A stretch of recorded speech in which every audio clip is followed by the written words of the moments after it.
the Heritage with Vidhya YouTube channel. I'm absolutely excited and satisfied and blessed to have this personality in front of me. Her name is Jacqueline Zacharias. She's an awesome human being, a very good friend, and a prolific writer. Today we are here to talk about her two extraordinary books. And before that, I would like to introduce you to her and let her tell us more about herself. It's always better to hear from the person herself. Jacqueline, thank you very much for finally being here in Singapore after so many years of COVID that we have experienced. Although it has been like 4 years, but it feels like so many years to us. You know, we have all been through. Sorry? 3 years. 3 years, yes. Thanks for the correction. It feels like a long time because of the different experiences that we have had and all that we have to go through.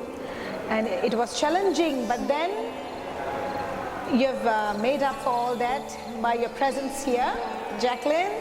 Thank you, Vidhya. Yes, and what I'm excited about is actually your new book, your second book. But before that, it is so important to know about yourself, a bit about yourself, whatever that you would like to share with us, and about the very first book of yours as well. So, Jacqueline, please tell us what you would like to share with us about yourself. Well, I'm a writer. I live a simple, relatively quiet life.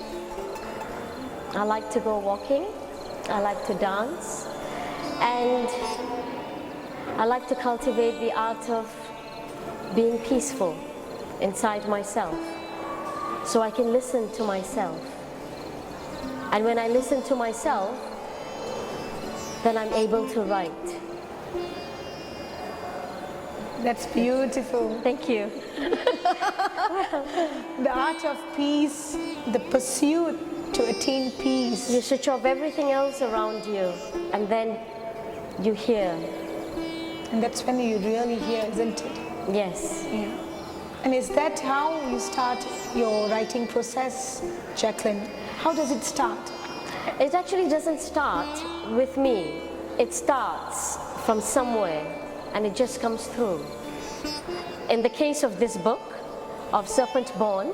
Come, let me take this. Let me interrupt you, Jacqueline. How that came Serpent about. Born, yes. Yes. Just a minute, Jacqueline. This is Of Serpent Born. This is by Jacqueline Zacharias, and I'm talking to Jacqueline Zacharias here, and let's hear more about her process with regards to this book. Come, Jacqueline, yeah, please continue. It started with a series of dreams of serpents. Very simple, nothing complicated. I used to wake up in the morning, and then I thought, that's very strange. I had serpent dreams. Happened once, happened twice, and then happened 3 times. And to give credit where credit is due, I asked my husband, I've been having dreams of serpents. And then he asked me, were you scared? Were you upset? Was it fearful? What was it? I said, no, they were just very simple images of serpents of different colors. And I said, well, it's happened 3 times. And he said, well, if it's a recurrent dream, then it is like a message. When something happens more than 3 times, something somewhere is trying to communicate. Absolutely, yes. So he said, Jackie, just journal the dreams when you wake up. And I said, what am I supposed to do with it? Journal the dreams? And then he said, don't do anything, just write them down. Because he's a big believer in writing down your dreams. Oh, okay. He's a big believer in having a dream diary. He does that? Yes, as well. I mean, when he can, when he's not so busy and all that. So I started doing that. And then I forgot about it, Vidhya. I forgot about it, like, When did you start, Jacqueline? These dreams started prior to 2016. So about 2015. Right. It just sort of started around 2015. And then I had the 3rd dream. And then periodically a serpent would appear in dreams. Like I could be walking and then, oh, there's a serpent, or, you know, something to that effect. So I journaled them. And then organically what happened was I had many failed attempts, to be honest, many failed attempts at trying to send my materials to publishers. It was just going nowhere. So, you know, you get disillusioned, you develop a thick skin, but you still move on. But something about this book, it wasn't external. It actually came from within. So these dreams, one day, I wake up in the morning and I think about a 16-year-old girl. I think about the menstrual blood, the menstrual cycle, connected to the lunar phases of the moon. And then something from within said, this is material for a story, a simple story. I wasn't thinking big. Yes. I just wanted something new to do because everything else was a failure, was an absolute failure. So I thought, this feels right. This feels like a second skin. Yes, Let's yes. put it that way. Yeah. So I started like brainstorming. I had like a file and I started brainstorming. I gave her a name. I gave her a setting where I live, you know, by the river, in a lovely English village. So all that was already before me. Yeah. All that was already before You me. had that in you. I had that in me. So the dreams plus where I live, it sort of just merged without me putting in any effort. And then a story conjured itself. It was literally like a conjuring, it conjured itself. All I had to do, Vidhya, very simple. All I had to do was just slot in the words. Right. Slot in the paragraphs, slot in, you know, the full stops, and slot in the chapters. That's all I had to do.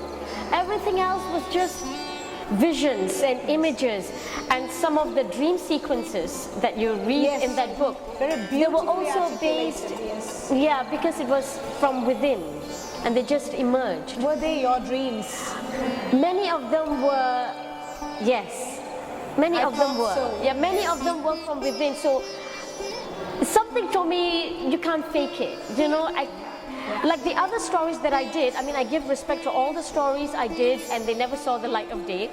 They came from my imagination, they came from external ideas like, oh, I could write about this, I could write about that. But this was the first time. I didn't have to think about writing about something. It just flowed. It just flowed from through the dreams. It's awesome. Like dream time. And So when you read this book and the second book, I have this continuous word, dream time. Dream time. Which is just another realm, another frequency. That's all. Which is different from this material, physical world frequency. You're That's right. how it came about. Yes. And you speak about that frequency Yes. quite elaborately, I would say. Yes. And also in a very simple manner, understandable, Yes. comprehensible. I mean, think about a radio. in this book. You tune into a radio, one channel, but just because you're listening to that channel and you're paying attention to the channel doesn't mean the other channels don't exist because you're not listening to them. It's a matter of tuning to the Yes. frequencies. And that is the same with this whole of Serpent Born, which has to do with the Naga lineage. It's a frequency that you tap into. So would you say that these dreams that you had helped you to go into that frequency? to Yes, it connect did, of with, course. right? The dream time frequency dream is the very main- separate. That's the main factor Yes. that connected you. Yes, Yeah? the dream time frequency connected me to that Naga frequency. And living beside water, Yes. the river Ouse, helped. I wouldn't say helped. It was just there. It meant was to a be. given. It was meant to be. Yes, Yes. And who am I to refuse it To or, refuse. or to ignore Yes, it. Yeah. it was a gift bestowed upon me, and I think the time, the dream, the setting, it just all came together in that book. And you're holding it in your hand. And yes, Jacqueline, and I feel really honored to hold it in my hand. I was honored when I got the phone call from my publisher. And till today I say, Olivia Shirley, I worship the ground you walk on. They're from Rugged Bear. Ragged Bears Limited, Ragged and Bears my Limited. publisher is Olivia Shirley, and without her nothing like this Well, I'm would have been grateful possible. to them too for Thank you. having this book out. I mean, Thank you. You know, you have this whole group of community of people Yes, who really appreciate what you have done here. yes, she really appreciated me. She Yeah. gave me that call in 2016 and I wasn't jumping for joy and up and down. It was so organic that I was like, oh, okay, yes, I will give you the entire typescript. Right. I wasn't jumping up and down with joy. I just thought it was just the next progression. It was very quiet. This entire process has been very quiet and very simple, just the way I like my life to be. And Olivia has journeyed that quietness, that simplicity with me. There's a right time and a right Yes. person to deal with always in life. And when I typed and printed out these books, I didn't at that time, you know me, I'm a big recycler, so I had like a third-hand printer and a third-hand computer, no USB sticks, nothing. I gave it to her in a diskette form. You know the old fashioned floppy disk? Yeah, yeah. That's what I did. And she took it on board. She never belittled me. She just completely understood where I was coming from. She accepted the floppy disk. She accepted the typescript. She's brilliant. She accepted me for who I am. And she never gave me issue with that. So thank you to that, first and foremost. And to my husband for telling me to journal that dream. It's lovely, Jacqueline. Thank you, And Vidhya. lovely to hear from the writer herself. Thank you, yes. And I just wanted to talk about some very, don't think it's simplistic, please, but to me, Yes. but as I read it, when I read it, this certain references kind of intrigue me when you refer to the main character, right, Anita, having her nerves being calm. There's always this reference that you make to the nerves. So is that very much part of you, or is something that you? Yeah, look at all of us now. Yeah. We are on edge. Our nerves are on edge. Yes, very much So part of nerves, us. Yeah. especially at this day and age, we all are all on edge. Our nerves are on tenterhooks so many times, even within the family domain, Yes, you're right. let alone work domain. You know, we are on tenterhooks. Our nerves are on tenterhooks. And personally for me, I'm sure Vidhya, you would realize being in nature just brings me one with myself. Right. I cannot do too many people. I cannot do an overwhelming assault of lights, Yeah. noise. Sensorial disturbance. I can't. Yes, I can't. Yes, the sensorial disturbances. Yes, I can't. I feel it makes me ill, like physically ill as well. It makes me physically ill as well, and it just distorts my nerves, and I can't. And I just need to retreat into my shell, into my space, the hermit sort of lifestyle that I'm honestly quite attracted to. The hermit sort of lifestyle I am attracted to. Of course, I have a social life. You have to maintain a balance. I think, but that is an art. Barriers are very important. But that is an art I am cultivating. I think we still learn. It's tough, Yes. It's challenging sometimes. I just like being with myself, not in a narcissistic way. It's just what that peace and that quiet and that silence, I'm just in my element. And I've also addressed the issue of bullying, the issue of not accepting differences. Yes. All this in this beautiful. One thing as a fact is I've never been bullied in my life. Right. I've never been. My childhood, nobody has ever bullied me. So I'm one of those very lucky girls.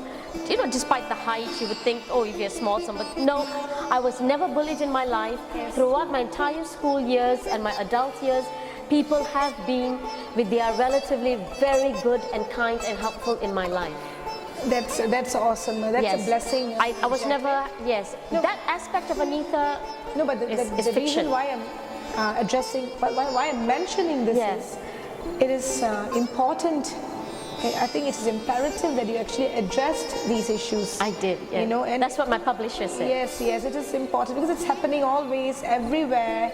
Either maybe it is small scale, sometimes it's very obvious, sometimes it's happening in a very emotional, mental perspective, you know, that you can't really recognize. Sometimes we don't realize that we are being bullied.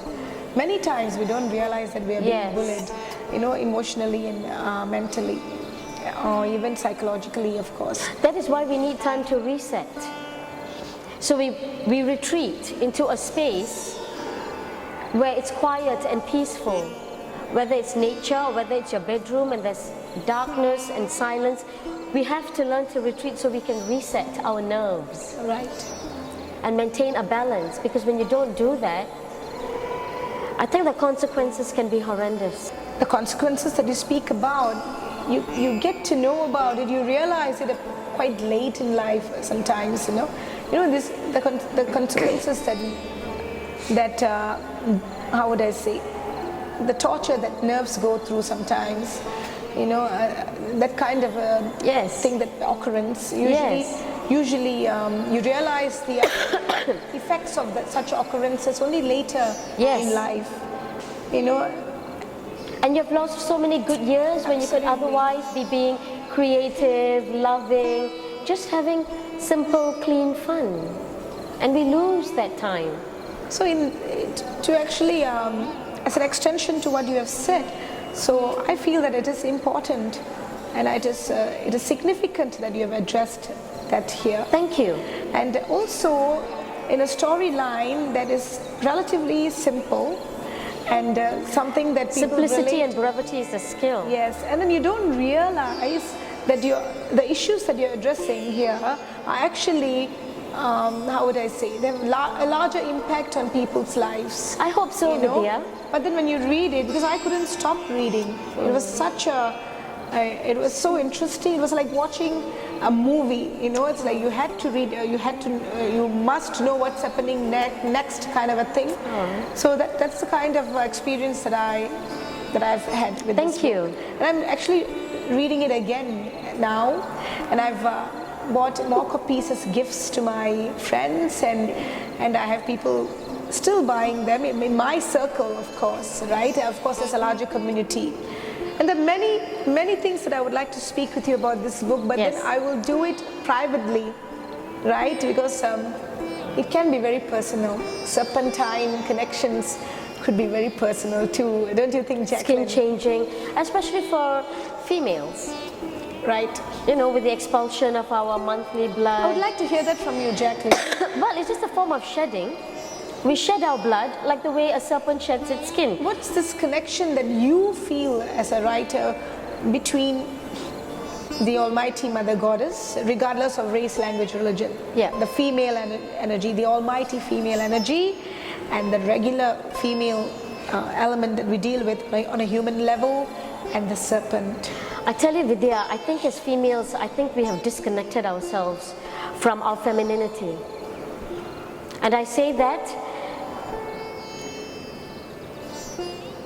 in this current woke culture, and I use the word femininity, our menstrual cycles, our menstrual bleeding, the lunar phases, very much connected to the serpent. And the serpent was a symbol of the Mother Goddess before the mainstream religions took over. Sort of superseded. Superseded, yes. I'm putting it very diplomatically. Of course. Yeah, you know, before it superseded. But prior to that, it was the snake. It was the serpent. But suddenly, it has been demonized. So when you demonize the symbol of the ancient Mother Goddess, or the symbol of the ancient feminine energy, you demonize automatically the physical manifestation of a woman. Yes. Of a girl. Yeah, right. Of a female. So I just feel we need to get back to the truth about history, you know, about knowing our past, and to understand that we need to reconnect to the natural cycles around us and connect it to our body cycles. The macro is the micro. Absolutely. So the phases of the moon, it sheds itself, right? The waning moon. So we too go through a waning moon period, you know, releasing our blood. And then when we ovulate, that is our full moon. Yeah. So that is when we are at the peak of our ability, you know, whether by choice or not, to conceive. And, you know, the waxing moon, the sliver of the moon, the youth in us, the maiden in us. No matter how old you are, how young you are, we always have that balance of the old and the young female in us. Yes, yes, yeah. So to me that connects to the serpent, because the serpent is continually shedding its skin. So there is the opportunity for renewal, for resurrection, that you can be new again. And every month we are blessed with the opportunity as females, you know, the opportunity to renew ourselves, you know, to remake our lives, to reconceive our lives, to remanifest our lives in ways I think we have not tapped to the fullest, Vidhya. It's just wasting away. I agree with you.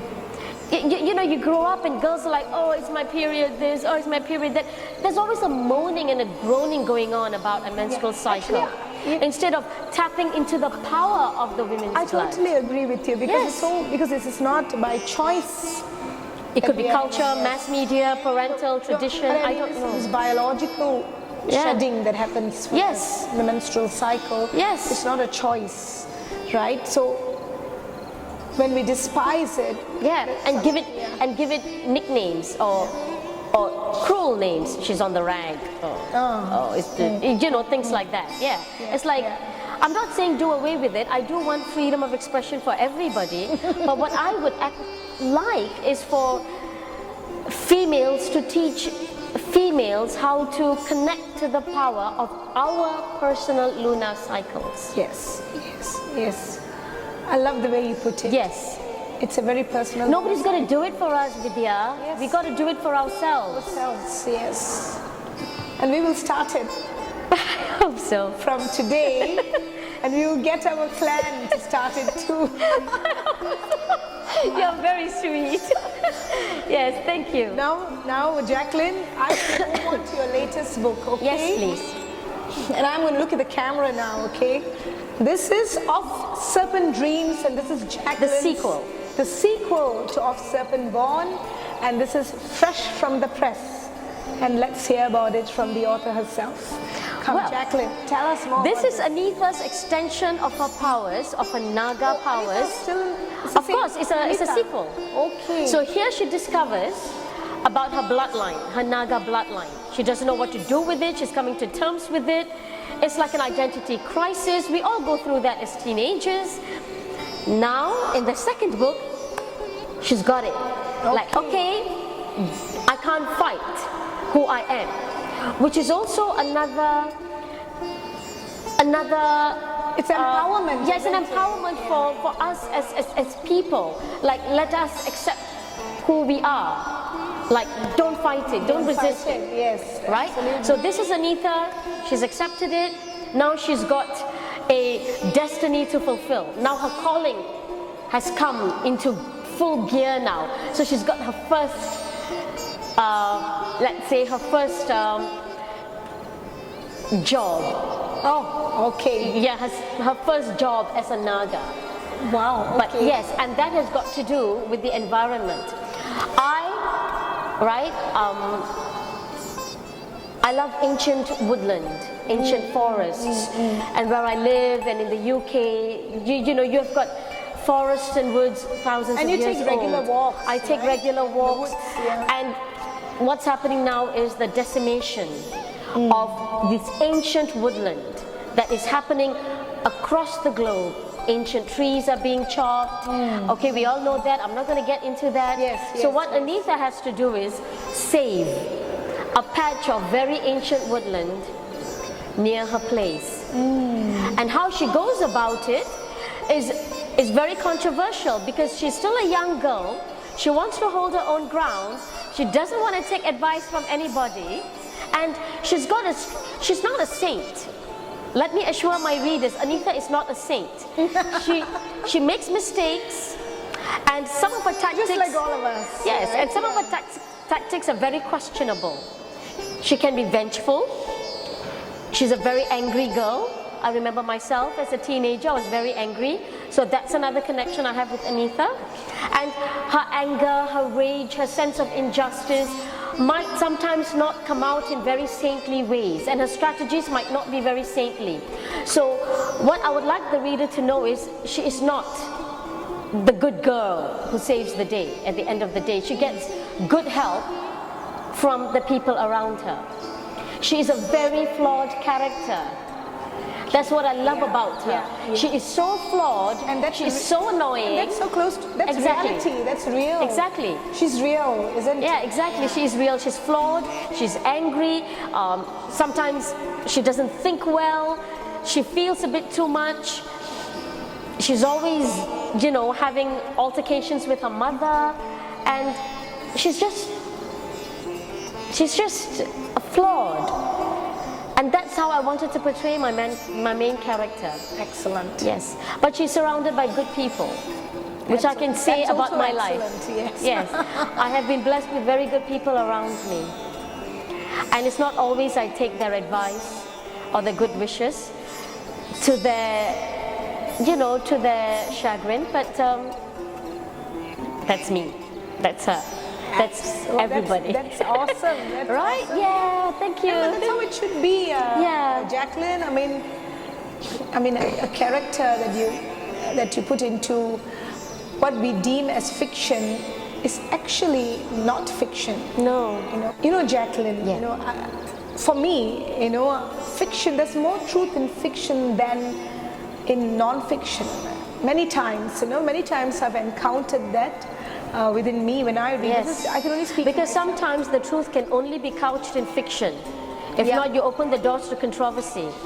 So if anybody has got issues with the book, I can say it's fiction. Absolutely. Yeah. But you know, I feel the issue here is going to be that you have been true to yourself and true to your writing. Oh. You know, and that is a very important starting point for a writer to for a reader to want to purchase this book and to keep this book in his or her library and to pass it on. I think it's like a starting point of a life as well for me. Yeah, and I'm so grateful that we have writers like you, Jacqueline, because the topics that we have discussed in this short interview, there's much more to your books and written metaphors that connect with certain mythological ideas that connect with reality, as far as I'm concerned. So those ideas I will discuss with you privately. Yes. And yeah, it's better private, I feel, right? For the time being. Maybe we can take out the tissues. Yeah, for the time being. Yes. So, not necessarily emotional, no. Jacqueline, but I think it is important for one to realize their femininity regardless of the gender that they belong to.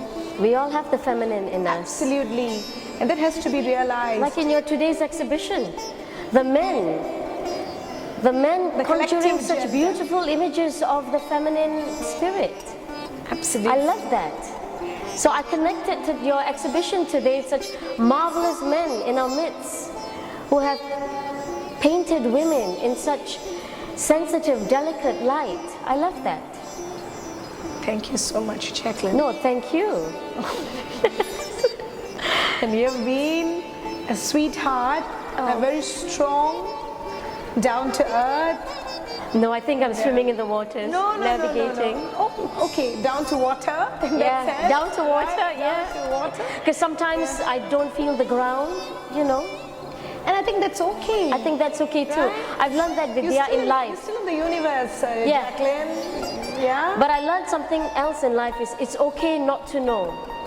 It's okay not to have a plan. And it's okay not to even know yourself at phases in your life, and that's okay. And don't let anyone tell you got to make up your mind, you got to have a plan of action, and these are the routes, plan it. this is how you should feel, this is how you should think. No, sometimes I just don't want to feel. Sometimes I don't want to think thoughts. And it's okay to be feeling bored. That's what you taught me today. It's okay to be bored. Yes. I think I would like to feel okay. bored Yes. many times. No, I wish to feel bored many times. I mean, when you look at it, Vidya, whatever your belief system, we are navigating infinity here. There are so many infinite possibilities of being, just being. Just being. Just being. Do just, just be. Yes. And let's see what happens. I don't have to have an identity. Yeah. Nothing. I like just to do be. that sometimes, Yes. Jacqueline, Just nice to not know what my name is, what I'm doing, just identityless, identity free. It's kind of like a special place I think we should cultivate. And it's challenging, but it can be done sometimes. Especially in this digital age, where everything is about identity. It is so nice sometimes not to have an identity. It is. And not to connect to. And that becomes an identity. Not having an identity becomes an identity. Because you're one with the universe. You're in one That's existence. where freedom lies, I guess. Yeah. Instead of being trapped in a world of identities. I'm looking forward to your third book. Thank you. Hopefully, with Olivia Shirley's blessing, my publisher. And it will probably become a trilogy. Yes, it is a trilogy. And I've been blessed with the opportunity with good people in my life. Thank you, Vidya. And me too. And you are part of it. Thank you. Thank you very much.